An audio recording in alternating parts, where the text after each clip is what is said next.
Көмбөргө чоң салымдарды кошуп жүргөн былтыркы жылы ушул Багай атанын жаштарын машыктыруучусу болгон мына Кубан деген мырза бар. Ушу Кызыл Сайдын кулуну ушул жигиттин бүгүнкү өздүк майрамы куттуу болсун. 40ка чыгыш тамашанасына 40ка чейин жашады. Дагы жашай бер Кудай буйруса. Кем болбок. Спорттун ар тармагын бирдей алып жүргөн спортсмен мырза 40 жашын кут болсун.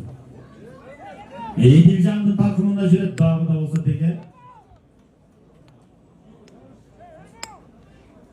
Мына Эрбол өткөзүп алуу үчүн барды, бирок өткөзүп алууга мүмкүнчүлүк болбой жатат. Астана менен